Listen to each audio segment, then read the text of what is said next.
પોરબંદર સોરઠિયા પ્રજાપતિ સમાજની બેઠકમાં ઘટના ઘટી છે। ચાલુ બેઠકમાં સ્ટેજ પર લાફાવાળી જોવા મળી છે। પ્રમુખ વિજય ગોહેલને લાફો મારતા દ્રશ્યો હાલમાં આપ જોઈ રહ્યા છો। સોરઠિયા પ્રજાપતિ વિદ્યુતેજક મંડળની બેઠકનો બનાવ છે। હુમલો કરનાર વ્યક્તિ પણ જ્ઞાતિના જ આગેવાન હોવાનું સામે આવ્યું। આ મામલો જ્ઞાતિનો જ હોય, જેથી પોલીસ ફરિયાદ નહીં કરવાનું નક્કી કરાયું। મારા નામના વ્યક્તિએ સ્ટેજ ઉપર આવી અને મારા ઉપર હિચકારો હુમલો કરેલો હતો અને મીટિંગનો માહોલ બગાડવા માટેની કાર્યવાહી કરેલી હતી।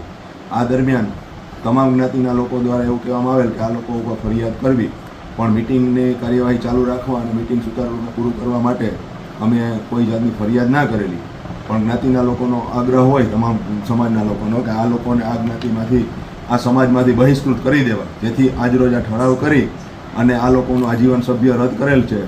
समाचार लग्जरीમાં ओवरलोड सामानથી ઝાડની ડાળી એક્ટિવા ચાલક પર પડી। એક્ટિવા ચાલકને ઈજા પહોંચતા પોલીસ ફરિયાદ નોંધાવી। શાહીબાગ નમસ્તે સર્કલ પાસેનો બનાવ છે। માધુપુરા પોલીસે ફરિયાદ નોંધી કાર્યવાહી કરી। એક્ટિવા ચાલક યુવકનું સારવાર દરમિયાન મૃત્યુ થયું છે।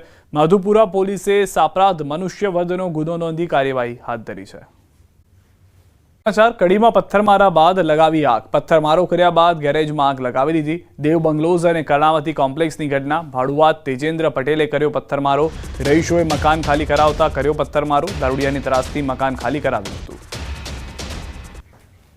તો સીસીટીવી ફૂટેજ પણ અહીંયા જોવા મળી રહ્યા છે। દેવ બંગલોઝ અને કર્ણાવતી કોમ્પ્લેક્સની આ ઘટનાને લઈને પોલીસ પર પણ સવાલ ઊભા થઈ રહ્યા છે કે નાઇટ પેટ્રોલિંગ ક્યાં થઈ રહ્યું છે? વ્યક્તિ આગ લગાડીને ત્યાંથી ભાગી જાય છે।